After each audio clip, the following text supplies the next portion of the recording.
Okay, so thank you, Tracy. So as Tracy said, I'm a teacher, an art historian with an MA in art history, but I'm not enrolled in a PhD program. So what I'm going to present to you is actually something that came out of my master's thesis. And so for me, this is really an opportunity to workshop my ideas, to receive feedback on my ideas. And I'm pretty sure there's a lot of shortcomings, a lot of problems, by which I mean I would be very, very welcome to receive your feedback. And I'm also very grateful for the opportunity to present my ideas. So when I was doing research for my master's thesis, I read through the literature on visual arts in predictive processing. And I noticed that a lot of works that are discussed are mostly non-figurative and 20th century artworks or late 19th century artworks. Most of them are visually ambiguous or perceptually unstable works. And I noticed that they function like visual arguments. So for example, you see the Magritte painting here. We as readers of the painting can experience the visual ambiguity, the perceptual instability of the works ourselves. So I was thinking, why is it that there's not as much figurative or pre-20th century works discussed? And my thesis was and still is that it's very difficult to take into account cultural patterns of expectation into a broader PP understanding of visual art. And it seems to be an older problem. So for example, Semir Zeki says this in Revision. It's almost impossible to say anything beyond the most general about relationship between brain physiology and perception of some of the more complex narrative and representational works. However, as Sander van de Kruijs and Johan Wagemans rightly say so, predictions are dependent on a specific history of stimulation and therefore also on cultural and personal experience. So in their 2011 paper, they pay a lot of attention on the personal experience, but less so on the cultural experience that forms our perception according to PP, or co-constitutes our perception. And actually this is also something that art history tells us, that the study of visual culture tells us. For example, Walter Benjamin has this concept of the sensorium. So he was really interested in how modernity in general and new technologies like cinema in particular trained our perceptual system. Another example is Michael Baxendall's concept of a period eye. So it's a concept meaning the totality of visual skills evolved in a daily life of someone living in a certain society. Then we also have the concept of the history of vision, and I think this is one of the big debates in 20th century art history. So there's very famous art historians like Wülflin, Riegel, Ernst Gombrich, who realized that the way someone perceived the world and perceived art in, let's say, the 1st century BC is different or was different from someone who perceives it in their own time, in the 20th century or now. And Ben Snene, who is a philosopher of perception, has a really, I think, good discussion and very interesting discussion of this concept of a history of vision in art history. And then, of course, Ladislav Kessner, he tries to frame this or these concepts within the study of visual art in a predictive processing framework. And he uses this term of the culturality of vision to do so. But I will elaborate on Kessner's idea later. So it seems to me that the main challenge or one of the main challenges, at least, for understanding visual art in a predictive processing framework is how to link accounts of predictions at the neuronal level with those on the cognitive, psychological, and cultural levels. So what I hope to do in my presentation is to give potentially or to give a small part of the puzzle, or put a little step forward in the direction of understanding how culture co-constitutes visual perception. And I think there's a really interesting and valuable concept in art history to do so, and this is the concept of decorum. So a lot of my presentation will be to explain this concept, because I think this is the main contribution I want to make to your community, which is to show how this concept of decorum might be interesting. Then I will try to map this concept onto a predictive processing framework. In the fourth part, I will discuss some of Ladislav Kessner's idea on the culturality of vision, and I will try to flesh them out with some concrete examples of decorum, mainly in Renaissance art. And then I will conclude with some final ideas and challenges. So decorum is a key art historical subject. So if you enroll in an art history course as an undergraduate, this is a concept that you will almost certainly learn about. It's one of the 100 Grundbegriffe in the Lexikon Kunstwissenschaft. So it's a very important concept. It plays a central role in the Renaissance, or during the Renaissance and Baroque, especially in art theory. So there's a lot of important artists and art theorists that have developed ideas on decorum. So one of them is Alberti, Leonardo da Vinci did it too, Albrecht Dürer, Lomazzo, De Hollanda. These are all for art history central figures that have thought about and developed this concept of decorum. And as more recent art historical research has shown, it plays a key role in understanding public response to art. But I will also come back to that later. Now, the main weakness of what I'm going to propose is that, weirdly enough, although it's a key art historical concept, it's also understudied relative to its importance. So the main points of reference are works by Rensselaer Lee and Anthony Blunt, who both date from the 1940s, which is a while ago. And there are more recent discussions by Ernst Gombrich, Robert Williams, and Konrad Jonkere. But as far as I'm aware, that's about it. Another thing that I observed was that the lemata in art historical dictionaries on decorum are mostly limited to etymological discussions. So they will trace the concept back to the tradition of rhetorics, back to Aristotle and Plato. But usually that's it. They don't really think about all the ways that it was developed by artists and art theorists during the centuries. So I'll give some definitions. So Ernst Gombrich says decorum signified what was fitting and given context. Then Robert Gaston, in one of the art historical dictionaries, says it's a principle of appropriateness, controlling composition, representation, and location in the visual art. It relates to the fluctuating notions of social decency and is mediated and legitimized by artists, critics, and art historians.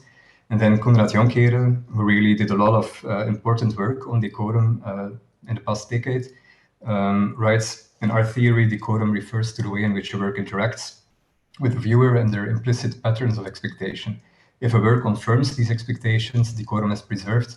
Whenever these expectations are disrupted, decorum is breached, possibly resulting in turmoil.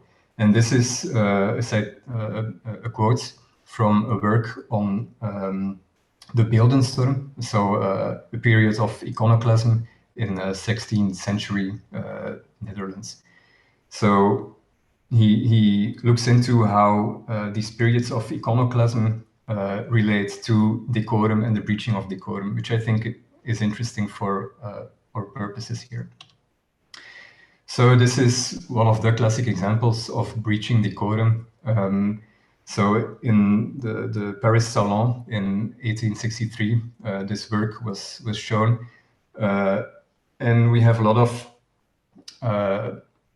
reactions of the public, from which we know a lot of people were shocked, not so much because the female figure here is naked, but because of the provoking way she looks at us, and because of some elements that tell us she might be a prostitute, like the black cat, and then the flowers which she might have received as a gift from a client. So this is an example of decorum being breached, with a lot of emotional response as a consequence.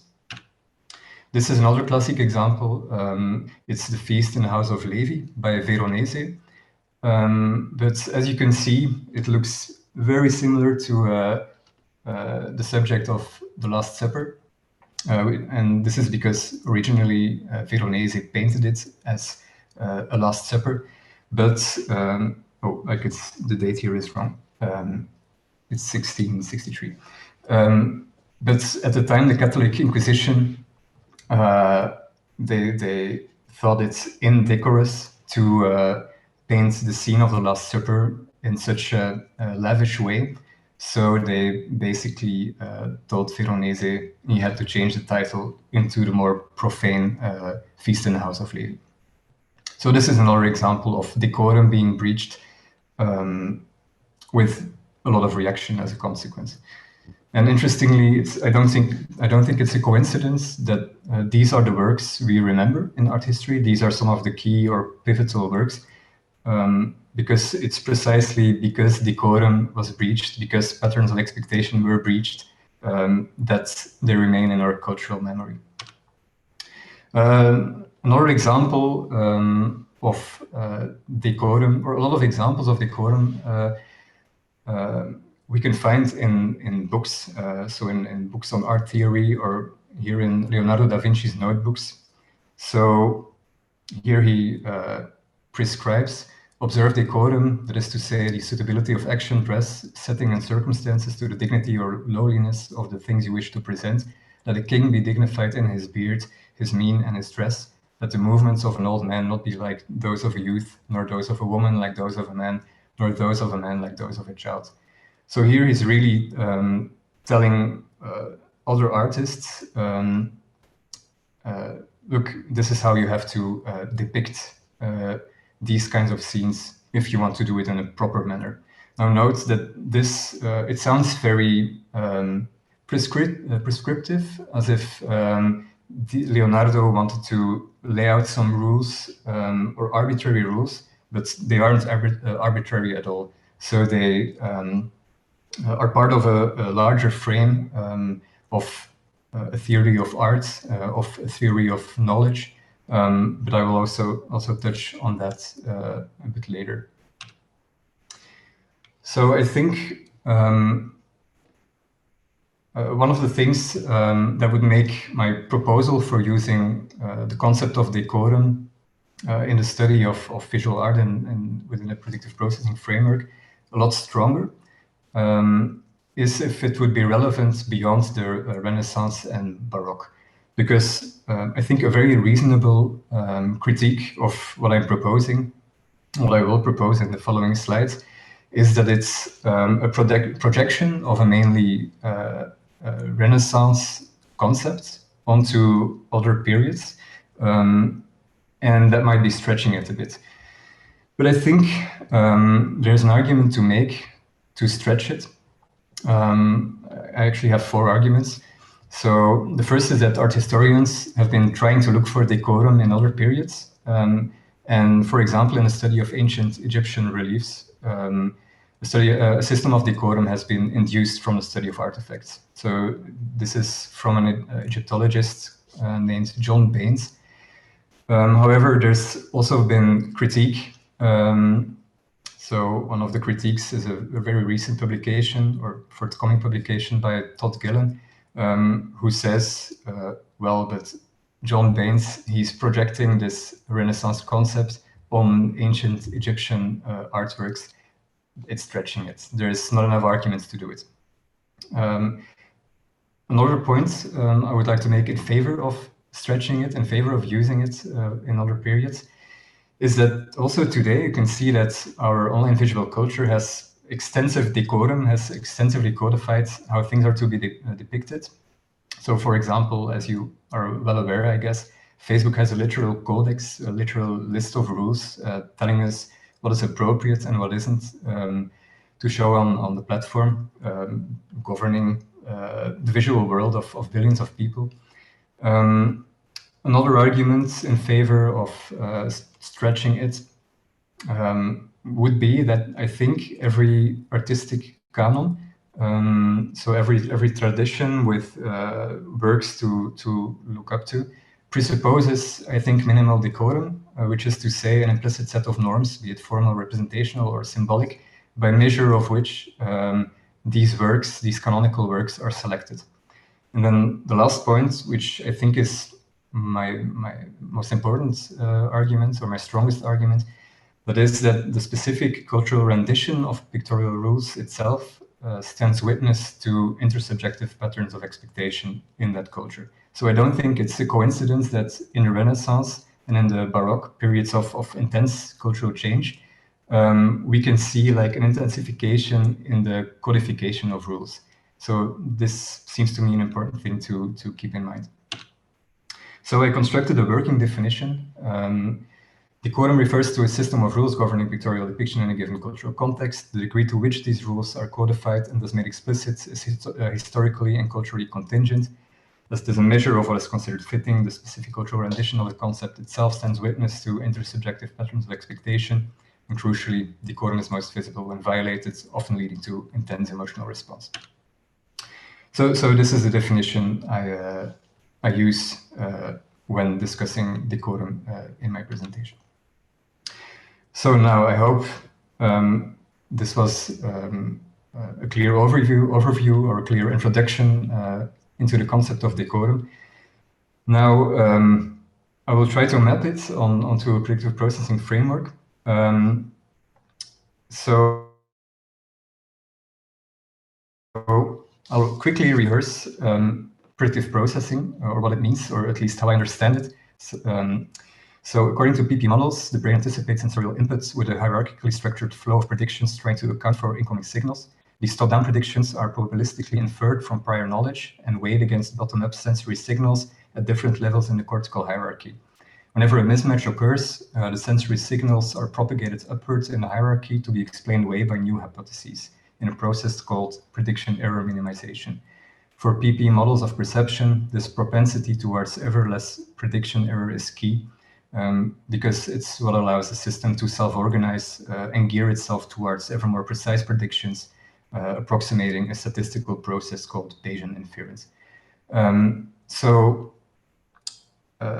These self-organizing feedback loops of sensorial stimuli and predictions might be key to understanding how we perceive visual artworks. Now, when I was starting my research, I thought, well, this is pretty clear. Decorum denotes visual expectations shaped by intersubjective, meaning social, cultural conventions. And this made very intuitive sense to me, because here you have expectations which are important in the predictive processing framework. But then I realized that here I use the word expectations in a colloquial sense, when, if I understand it correctly, in predictive processing models, these words have very precise statistical or mathematical definitions, and we can't just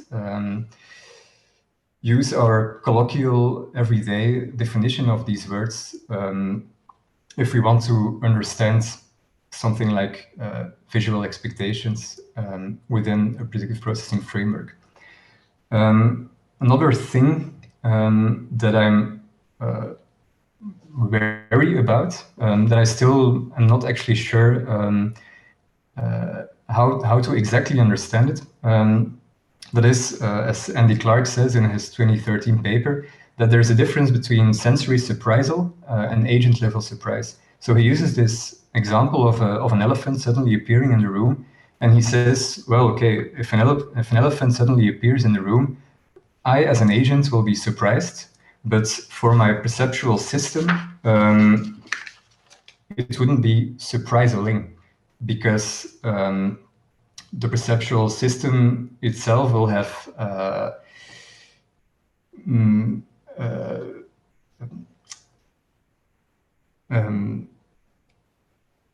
I'm sorry, I'm a bit nervous. Because the perceptual system will have explained away the incoming sensory signals of the perception of the elephant. So I think, as I understand it, this is an important distinction to make between sensory surprise on the one hand and then agent level surprise on the other. So what I am not arguing is that breached decorum gives rise to prediction errors in viewers and respected decorum does not. I think I can't make that argument considering the above 2 points. But what I am arguing is that studying decorum might help us understand the intersubjective social and cultural context within which priors affecting predictions, so in the precise statistical sense, are formed, which is what Gesner calls the culturality and sociality of vision. So for me, Gesner's 2014 paper was an important guiding light. And in what follows, I will try to flesh out his framework proposed in this paper using decorum or examples of decorum as cases. So what Gesner tries to do in his paper, or one of the things he tries to do, is to move beyond this distinction of vision on the one hand and visuality on the other. So vision meaning the biological part of perception, and visuality meaning culturally or socially formed or influenced parts of our visual perception. So he says this distinction, we shouldn't make this distinction, and he proposes a new framework, an alternative framework, in which a lot of levels, be it biological, be it social, be it cognitive, be it cultural, can interact. And this is what he proposes. So he says on one level there's concepts, attitudes, values, and motives about images. On another level there are semantic categories, patterns of inference, experience, and training, which is very similar to Baxtendall's idea of the period eye. Then on the third level there's perceptual strategies and processes like mechanisms of recognition, object identification, and others. And then on the fourth level there are mechanisms of detection of essential aspects of the scene, like lines, edges, movements, etc. So I have 3 examples. And so the point I want to make with my examples is that decorum and the study of decorum is very helpful in understanding the cultural patterns of expectation that co-constitute vision. So my first case study is the following quote from Alberti, who's an art theorist in the 15th century Italy.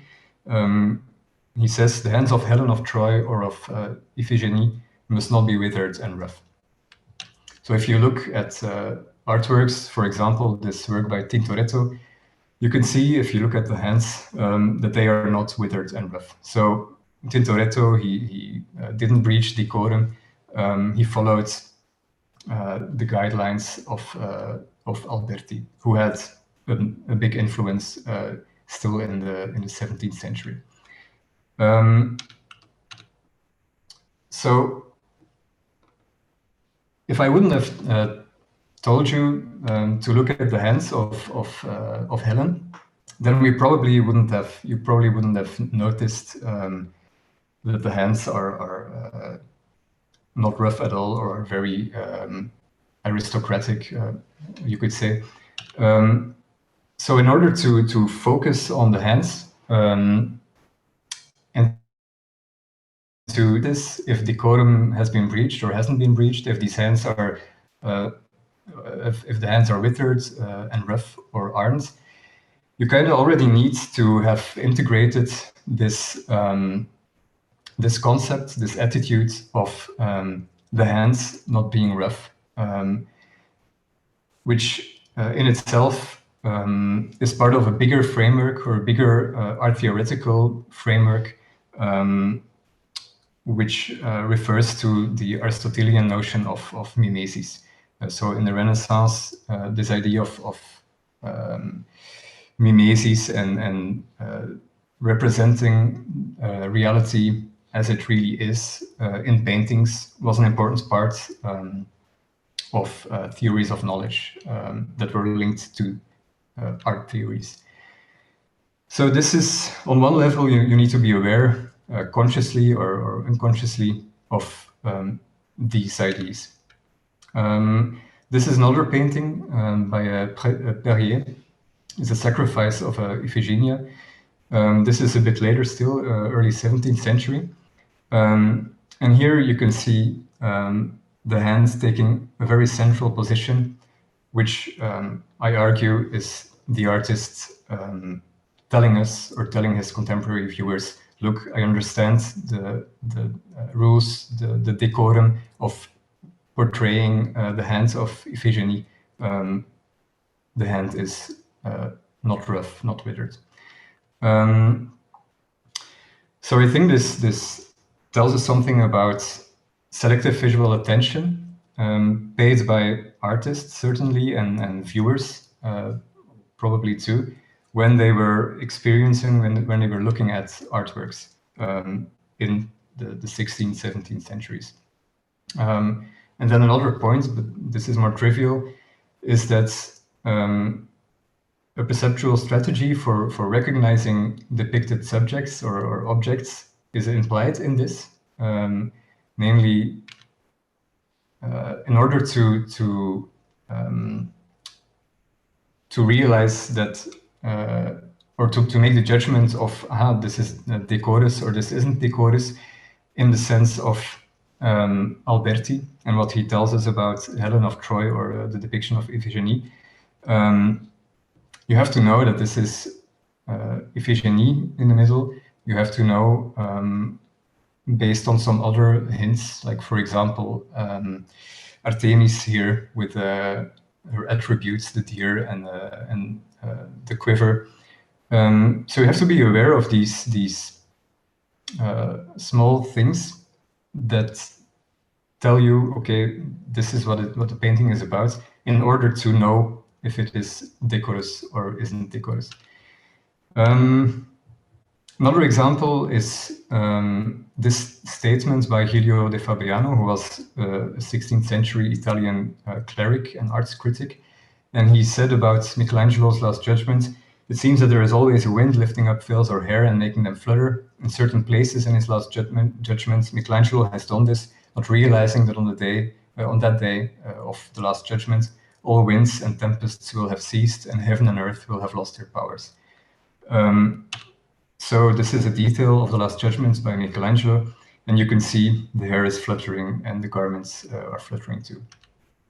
So here again, this judgment by Giulio implies knowledge about decorum and a certain sense of decorum, in which tells us you have to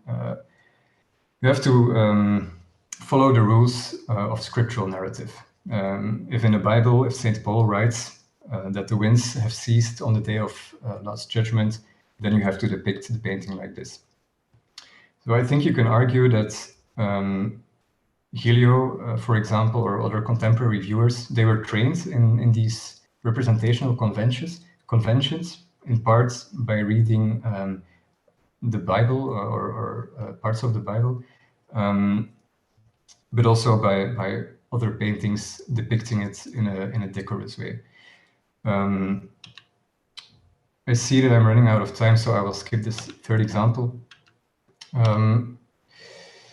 So a conclusion is that, as I said, a major challenge for understanding visual art within a predictive processing framework is taking into account the cultural and social context within which predictive priors are formed. For this purpose, I think the concept of decorum might offer us a useful map telling us where to look in order to reconstruct these cultural patterns of expectation. And contrary to current or a lot of predictive processing accounts of visual art, which emphasize visually ambiguous works, this might eventually help to broaden the scope of our understanding to include figurative and representational Western art. So I think there's a lot of problems and a lot of challenges with this proposal. For one, as I said, decorum is understudied. Another problem is something Ernst Gombrich remarked, which is that the lack of evidence, there is a lack of evidence of private response to images. So most knowledge about decorum and breaching of decorum we know because it was public, because someone wrote about it, for example, because it was a scandal. Another thing to look into is the possibly relevant parallels with work on narrative decorum from, for example, Karin Kukkonen. And then also the question, how does the breaching of decorum relate to effects? Because clearly there is something there, which I think should be looked into. And then another question is if there's a sense of decorum in non-Western artistic traditions. But the main challenge, which is that there's still a gap to bridge, because our deep understanding of cultural context, shaping predictions or shaping priors, doesn't explain how cultural context relates to predictions on a neuronal level. So the challenge set out by Kessner in his 2014 paper, it still stands. And historical modes of viewing might be fundamentally out of reach for predictive processing accounts of visual art. I'm not sure. So, thank you.